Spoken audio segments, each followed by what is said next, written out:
Esther Ìgbẹ́kẹ̀lé.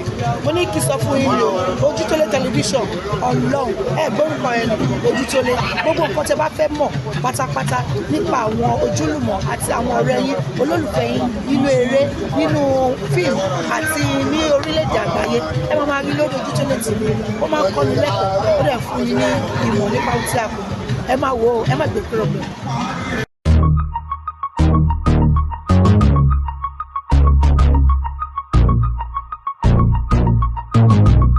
Ọba ayérayé Jésù Kristi olùgbàlà, agbẹ́yìnga yín lógo àfi ọpẹ́ fún yín. Mèsáyà Olúwa gba ọpẹ́ wa. Ẹ̀mí mímọ́ ẹ dáríjì. Ọlọ́run kó yà wá sí mímọ́ ní ilẹ̀ yìí àti káàkiri gbogbo àgbáyé. Agbára jíǹde ẹ̀jẹ̀ Jésù kó yalẹ̀ náà sí mímọ́. Mo gbàdúrà bí a ti lọ, Ọlọ́run máa bá wa lọ. Bá wa sọ̀rọ̀ nípa agbára rẹ, bá wa sọ̀rọ̀ nínú ìmísí rẹ, jẹ́ ká rí ọ. Jẹ́ kí gbogbo ọ̀pọ̀lọpọ̀ àwọn òǹdè kan rí ìtúsílẹ̀, àwọn tó ń retí fún àánú kan rí àánú gbà, àwọn tó ń retí rẹ fún ojú rere kan rí ojú rere gbà. Fún àánú gbọ́ tiwa lónìí, àdúpẹ́ torí pé ẹ ti gbọ́. Ògo ni forúkọ yín, Jésù Kristi Olúwa àti olùgbàlà wa. Ìyá wa ó tẹ̀ ní lára àwọn táwọn èèyàn ń sọ wọ́n ní táwọn bá pè ẹ̀ ń gbé kọ́ àbí ẹ̀ kì í tètè gbé kọ́. Àmọ́ èmi gẹ́gẹ́ bí ẹnìkan, èmi ti bá wọn sọ pé iṣẹ́ ìránṣẹ́ kò ṣiṣẹ́ ọmọdé o. Nígbà tí èèyàn bíi 50, 30, 100 bá pè èèyàn kan, èèyàn mélòó ló fẹ́ dá lóhùn. Àmọ́ èmi ti ní a máa bí yín kẹ́ báwọn ará lè sọ̀rọ̀ nípa àwọn tó ṣẹlẹ̀. Lórúkọ Jésù àdúrà wa máa. Mi ò kì í ṣaláì máa gbé kọ́. Even nígbà míì gan máa ń bá miss call. Máa rí tán nǹkan yẹn padà fún àwọn ènìyàn. Lórúkọ Jésù àdúrà wa máa gbà. A ò lè ṣe ohun gbogbo nípa ti ara. Because gbogbo àwọn èèyàn tó ń pè wá náà retí fún ìtúsílẹ̀ yìí. Ó dẹ̀ nídìí kan pàtàkì tí wọ́n fi ń pè wá. Mo dẹ̀ gbàdúrà lórúkọ Jésù Kristi ti Násárẹ́tì. Ohun mi ò mọ̀ rí o mọ̀ mi rí kò ní fọ̀ọ́sẹ́ mi àti ẹ̀yin. Kí mo bẹ̀ gbogbo ènìyàn kí wọ́n má bínú fún ìdí kan àti ìdí kejì. Irú ẹ̀ ò ní ṣe ọmọ lọ́wọ́ mi mọ́, àdúrà wa máa gbà. Ẹni tó bá pè mí tí mi ò bá gbé, ó lórí ọ̀fẹ́ láti drop message sílẹ̀ lórí WhatsApp mi. Kò sí mo máa rí, mo máa go through of it. Lórúkọ Jésù àdúrà wa máa gbà, ìyanu máa ṣẹlẹ̀. Ìyá wa láìpẹ́ láti rí i pé ìkan lára àwọn èèyàn jàǹkànjàǹkàn ní orílẹ̀-èdè yìí, ìyẹn tí a mọ̀ sí Davido, ọmọ Adeleke, òun náà tí ló fẹ́ ṣe white wedding ní àìpẹ́ yìí náà. Tí ó tẹnu tó ló wá fi hàn yín pàdé òun tẹ́ fẹ́ san pa ọ̀rọ̀ yìí. Àdúrà wa máa gbà. Ìlérí Ọlọ́run máa ṣe. Ayé kì í kọ́pì olórí ìlú. Ẹ má bínú pẹ̀lú statement yìí.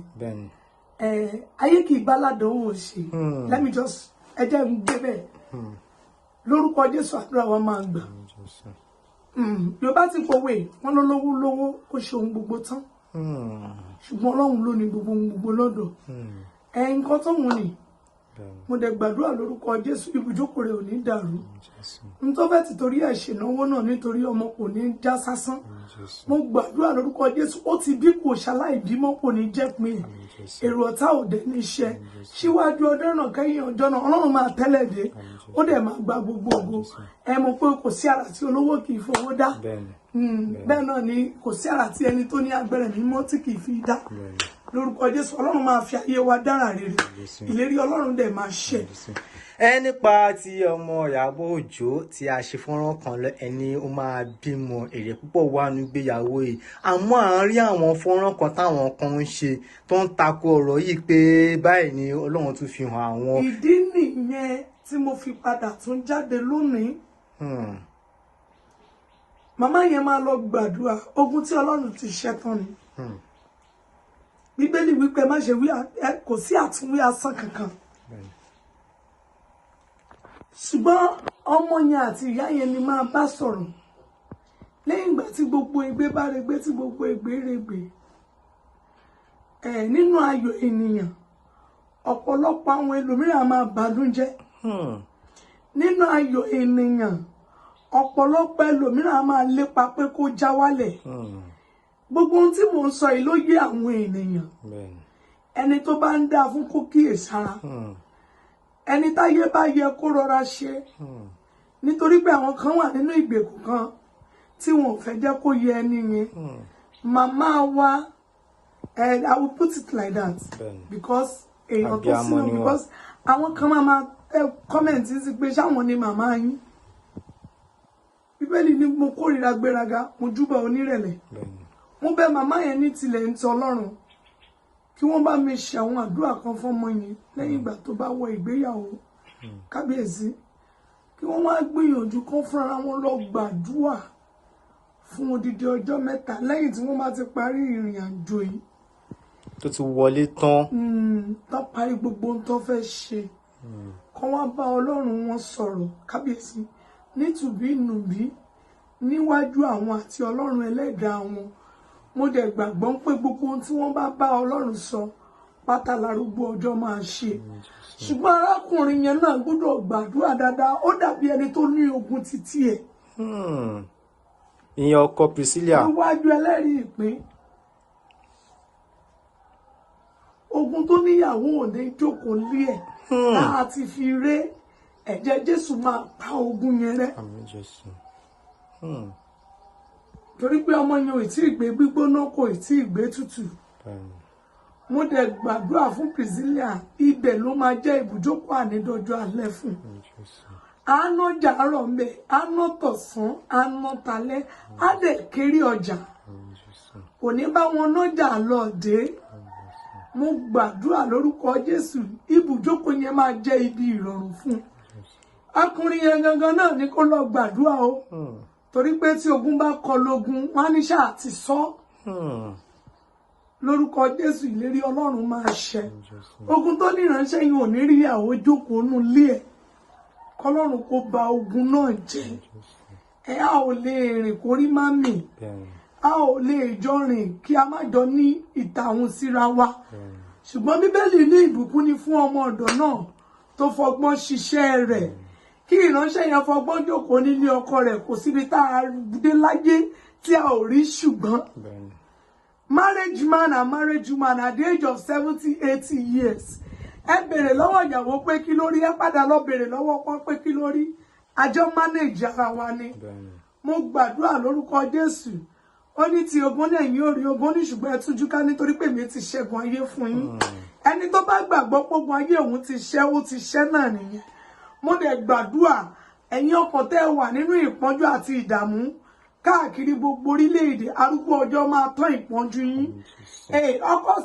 ọkọ arábìnrin yẹn Priscilla yẹn kó ẹ̀ gangan ni mo kó gbàdúrà dáadáa ogun tó níyàwó òde ń jókòó lé rẹ̀ Ọlọ́run kó ba májẹ̀mú ogun yẹn jẹ́ mo dẹ̀ gbàdúrà fún gbogbo abiyamọ tó rí àmì ṣe lórí ọmọ yẹn ní gbogbo bíkíbi táwọn ọmọ ti yín náà bá ta gbogbo tó bá ta gbòǹgbò dé níbi tí àwọn ọmọ yín bá ti yàn lórúkọ Jésù wọn ò ní ṣìyàn níbẹ̀ wọn ò sì ní ṣíléyà wọn ò ní ṣọ̀dẹ̀dẹ̀ jókòó sí ìrìn àjò èmi àti ẹ̀yin yóò dára màmá mo gbàdúrà fún yín Iyabo Ojo alágbára tó ní kó fẹ́ kún rìnrìn àjò lẹ́yìn ìgbéyàwó yìí alágbára náà ilẹ̀ máa lanu gbé mi wúrà àti fàdákà èmi ò ní ṣùgbọ́n ọ̀rọ̀ jáde gẹ́gẹ́ bí ẹni kọ̀ àti ìríjú mo súre fún màmá yẹn lórúkọ Jésù Kristi ti Násárẹ́tì bí ó ti tọ́ àwọn ọmọ náà tó ti yàn tó ti yanjú ogun tó jà yín ní ibùjókòó kò ní jà wọn mọ́ yín ìlérí Ọlọ́run máa ṣẹ orí bẹ́ẹ̀ kò yí padà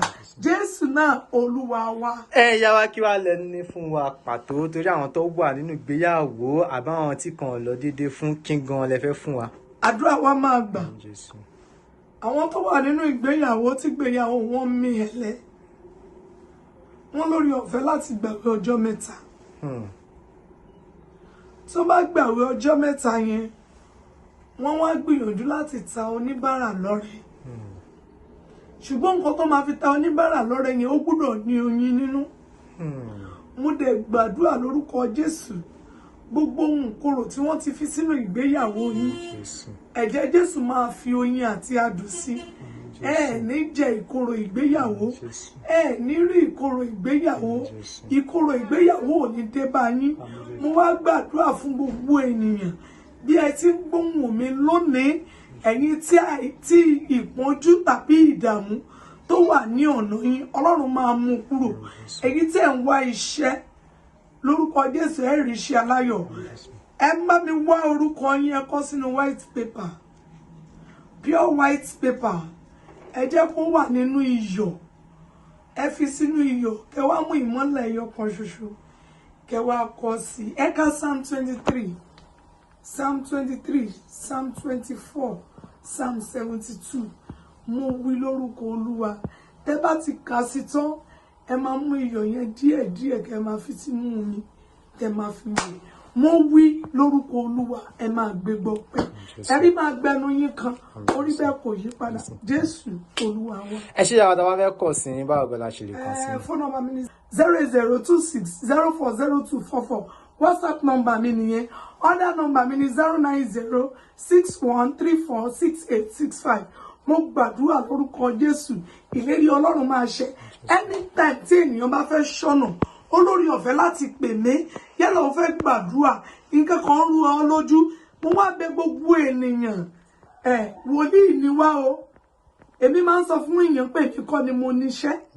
Ẹni tó níṣẹ́ wà lórí ìtẹ́ o. Má ní wòlíì kan gbowó lọ́wọ́ ẹ̀. Èmi kọ́ ni mo ní ìdáhùn sí ìbéèrè rẹ. Ìgbìyànjú ni ẹ̀dá ń gbà. Ìgbìyànjú ni mo fẹ́ gbà fún gbogbo ènìyàn. Mo dẹ̀ gbàdúrà lórúkọ Jésù, Ọlọ́run máa bá mi wo tèmi náà. Torí pé mo ní ìgbàgbọ́ pé aláṣepé ni Ọlọ́run. Yálà tó bá ti ní ìgbàgbọ́ tó ti pe nọ́mbà mi, jẹ́ kí ìgbàgbọ́ yẹn kó dúró. Gbogbo tí bá dẹ̀ ti sọ pé Olúwa ní ká ṣe, gbogbo ẹ̀ ni mo máa ń ṣe. Ẹ má rò pé wòlíì kan kíní kan, no. Ẹlẹ́dàá ní ká bẹ̀. Tó bá ti borí rẹ̀, bọ́ bá fún ọ lómi, ó máa bẹ lára mu. So ẹni mo gba ogún olóògùn mọ́ tèmi o. Torí àwọn èèyàn ń ṣàánú mi. Mo bẹ̀ gbogbo ẹ̀yin ènìyàn àti mọ́mì àti dádì. Tẹ́ ẹ bá ti ní ìgbàgbọ́ tó ti lè mú yín pe nọ́mbà mi, abániṣe ni ó máa gbọ́ ti yín.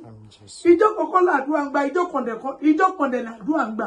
Bíbélì wípé ìṣẹ́jú kan ló wà láàrin ikú àti ìyè.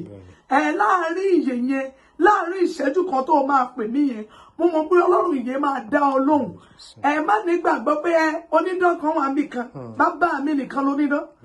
Ẹni tó pe gbogbo wa sáyé nìkan ló lè ṣe. Ẹni tí ara máa wà nílẹ̀ tí ẹ̀mí máa jẹ́ titi ẹ̀, òun nìkan la bá ní ṣe. Mo dẹ̀ gbàgbọ́ pé tí a bá ti ń pè, ó máa dá wa lóhùn. Ó ní nípasẹ̀ ọmọ la ó rí bàbá, nípasẹ̀ wòlíì tàbí àfà tàbí àwọn tó wà ní ìṣẹ̀báyé tí wọ́n sin Ọlọ́run, nípasẹ̀ wọn wàá rí Ọlọ́run. Ọlọ́run yóò sì tú ọ sílẹ̀, a ó sì jọ jùmọ̀ pọ̀ yìn Ọlọ́run lógo. Jésù Olúwa wa. Àmín, àmín, àmín lórúkọ Jésù.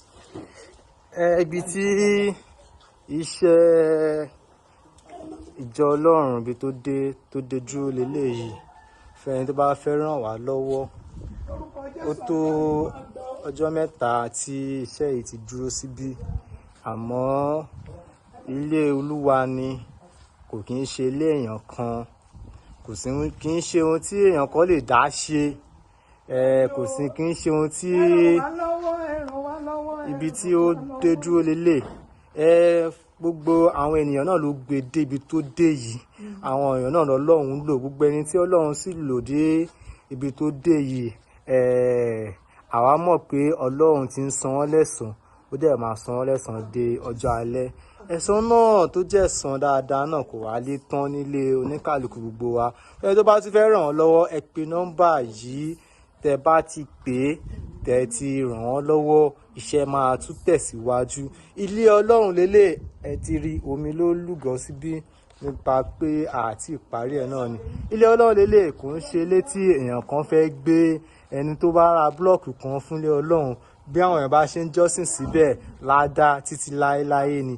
Bẹ́ẹ̀ ni nínú ẹ̀sìn Islam, ó sì wà bẹ́ẹ̀ nínú ẹ̀sìn Kristẹni náà, pé ẹni tó bá kọ́lé fún Ọlọ́run, a ó kọ́lé fún tó máa dé sí lọ́run. Ìwọ náà kọ́lé tí wàá dé sí, kọ́ kalẹ̀ láti ayé kó tó lọ sọ́run. Ẹ ràn wá lọ́wọ́, ẹ ràn wá lọ́wọ́, ẹ má dá wa dá. Ọlọ́run á ràn gbogbo wa lọ́wọ́. Àmín Jésù. Hey, thanks for watching this video. Subscribe on our YouTube channel. Subscription is free. You can call us on 0080597807 for your event coverage. Thanks.